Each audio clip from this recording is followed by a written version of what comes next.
होळकर आहे आणि माते म्हणून तुला सांगतोय बघ, हे बघ, हे तुझ्या चेहऱ्यावर जर आनंद असेल माते, हे बघ, तुझ्या चेहऱ्यावर जर आनंद असेल तर घरातल्या प्रत्येक व्यक्तीच्या चेहऱ्यावर आनंद असतो. नीट ऐकायचं, हे माते, तुझ्या चेहऱ्यावर आनंद असेल तर घरातल्या प्रत्येक व्यक्तीच्या चेहऱ्यावर आनंद असतो. आणि घरातल्या प्रत्येक व्यक्तीच्या चेहऱ्यावर आनंद म्हणजे माझं कुटुंब आनंदी, कुटुंब आनंदी म्हणजे माझं गाव आनंदी, आणि माझं गाव आनंदी म्हणजे माझं राष्ट्र आनंदी. लक्षात घे, माझं राष्ट्र आनंदी म्हणजे चूल आणि मोल हे पाळण्याची दोरी तुझ्या हातात नाही माते, तर अखंड राष्ट्राची दोरी तुझ्या हातामध्ये आहे. म्हणून तू अगोदर आनंदी पाहिजे. हे बघ, आलं हसायला बिंदास हसायचं, अजिबात लाजायचं नाही. दात काढून किडलेली दात शेजारीला दिसली तरी चालते, बिंदास हसायचं. खवा हसता हसता शेजारीला टाळी द्यायची, पडली तरी चालते ते, पण तू आज टना टना टना एकदम आनंदात जायचं. आजचा दिवस तर मला एवढा आनंदी वाटतोय ना, एवढ्या लांबून आलोय 1000 किलोमीटरचा प्रवास करून,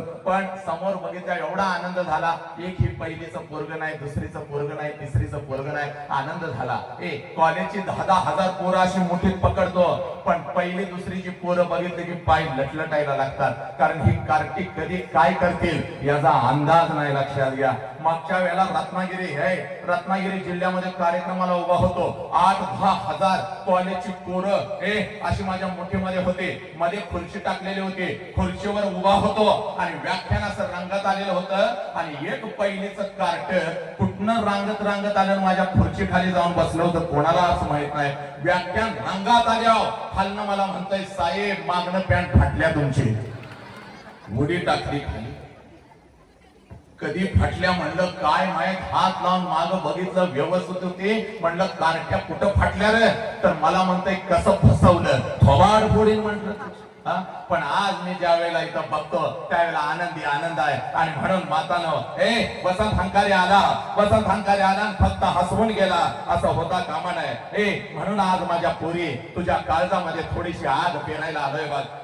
आज घरी जायचं पोरीनं, आज घरी जायचं, हसत जायचं, आज घरी जायचं, हसत जायचं. पण घरी गेल्यानंतर एक काम करायचं बघ. घरी गेल्यानंतर माझ्या लेकी एक काम करायचं, आईला एक प्रश्न विचारायचा बघ. आईला एक प्रश्न विचारायचा, तुझं वय कितीही वर्षाचा असू दे, तुझं वय कितीही वर्षाचा असू दे पुरी, आज जायचं आणि आईला एक प्रश्न विचारायचा बघ, जो प्रश्न तू कधीच तुझ्या आईला विचारला नाहीस आजपर्यंत. तू फक्त तुझ्या आईला सांगतेस, आई मला भूक लागली, आई मला हे पाहिजे, आई मला ते पाहिजे, आई मला ते पाहिजे. पण आज घरी जायचं, आज घरी पळत जायचं आणि आपल्या आईला एक प्रश्न करायचा, आई 9 महिने 9 दिवस तू मला तुझ्या उदरामध्ये ठेवलंस, आई 9 महिने 9 दिवस तू मला तुझ्या उदरामध्ये ठेवलंस, आणि ज्या वेळेला माऊली तू मला जन्म देत होतीस त्यावेळेला तुला किती वेदना होत होत्या. हे पोरांनो, फक्त तुमच्या आईला एवढा प्रश्न करायचा, आईच्या मुखातले शब्द पोरा विरून जातील बघ. कारण आजपर्यंत या माऊलीला हा प्रश्न कधीच कोणी विचारला नाही. त्या माऊलीच्या डोळे भरून येतील, मुखातले शब्द विरून जातील. म्हणून लेकरा मी तुला सांगतो बघ, 9 महिने 9 दिवस ती माऊली ज्या वेळेला तुला उदरामध्ये ठेवते, तुला जन्म देत असते, तेव्हा या विश्वातल्या कितीतरी आयांनी आपला शेवटचा श्वास घेतलेला आहे पोरा, शेवटचा श्वास घेतलेला आहे. एवढ्या मरण यातना तिला होत असतात पोरा. पण तुझ्या जन्माच्या वेळेला पोरीनो ती सगळ्या यातना सहन करते, कारण पोरे तुझ्या जन्मामुळे तिला आई पण येणार असतं. लक्षात घे, त्या आईपणासाठी ती माऊली सगळ्या वेदना सहन करते.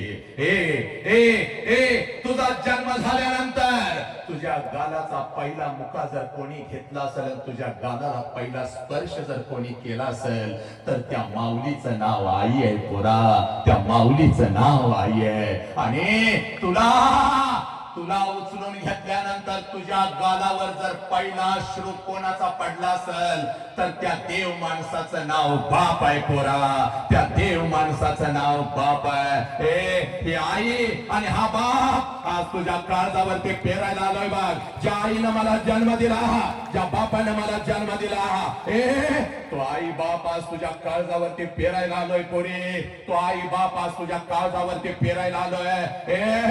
वसंत हंकारी आला, वसंत हंकारे आला आणि फक्त आम्हाला हसवून गेला, असं होता कामा नाही बघ पोरी. आणि म्हणून तुला तुझी ओळख तयार करून देतो बघ. कोणाच्या पोटी तू जन्माला आलेली आहेस याची जाणीव तुला झाली पाहिजे बघ. हे तुझा बाप कोण आहे, तुझी आई कोण आहे याची जाणीव तुला झाली पाहिजे बघ. हे पोरी, पुण्याच्या रस्त्यावरून एक माता हातामध्ये पिशवी घेऊन चालत होती बघ. नीट ऐक. पुण्याच्या रस्त्यावरून एक माता हातामध्ये पिशवी घेऊन चालत होती बघ. पिशवीमध्ये एक लुगडा, अंगावरती एक लुगडा, पिशवीमध्ये एक लुगडा, अंगावरती एक लुगडा, एवढीच ती तिची संपत्ती होती त्या माऊलीची बाग. हे पुण्याच्या रस्त्यावरून ती माऊली चालत होती बाग. आणि 100-150 वर्षापूर्वी एखाद्या स्त्रीनं घराच्या बाहेर पडायचं, समाज परिवर्तन करायचं, समाजाला मान्य नव्हतं बघ. समाज तिच्या अंगावरती शेण फेकत होता, समाज तिच्या अंगावरती चिखल फेकत होता, समाज हे दगडांचा मारा तिच्या शरीरावर करत होता. हे सगळं काही ती माऊली सहन करत होती बघ. जेवढ्या वेदना तिच्या शरीराला होत होत्या त्याच्या कितीतरी पटीने वेदना तिच्या मनाला होत होत्या. हे सगळं काही ती सहन करत होती. हे ती आपलं पाऊल थांबवत नव्हती बघ. सगळं काही सहन करत होती. एका पडक्या वाड्यामध्ये जात होती, एका पडक्या वाड्यामध्ये जात होते. शेणाने आणि चिखलाने माखलेलं लुगडं अंगावरच दूर करत होती, पिशवीतलं लुगडं अंगावर चढवत होती. आणि समोर बसलेल्या त्या 8-10 लेकींना ती माझी सावित्री शिकवत होती. म्हणून या देशामध्ये लाखो सावित्री तयार झाल्यावर हे पुरुषाच्या खांद्याला खांदा लावून आज लढू लागल्या. पोरी, ती सावित्री आई म्हणजे तू आहेस पोरी. ती सावित्री आई म्हणजे तू आहेस पोरी. हे पोरी, तू एवढी स्वस्त नाहीस पोरी, तू एवढी स्वस्त नाहीस. कोणी पण यावं, तुझ्या शरीराचा उपभोग घ्यावा, हे तुला प्रेमाच्या जाळ्यामध्ये फसवावं, एवढी स्वस्त नाहीस पोरी.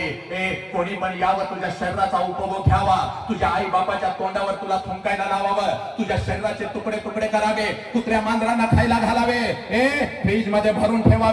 एवढी स्वस्त नाहीस पोरी तो, एवढी स्वस्त नाहीस पोरी तो. हे पोरी, ही तुझी ओळख आहे बघ. तू कोण आहेस याची जाणीव तुला झाली पाहिजे. तू कोण आहेस याची जाणीव तुला झाली पाहिजे. हे पोरी, हे पोरी, तुला दुसरी ओळख तयार करून देतो बघ पोरी. तुला दुसरी ओळख तयार करून देतो बघ पोरी. बघ, 5 लाखाचा सैन्य घेऊन औरंगजेब या स्वराज्यावरती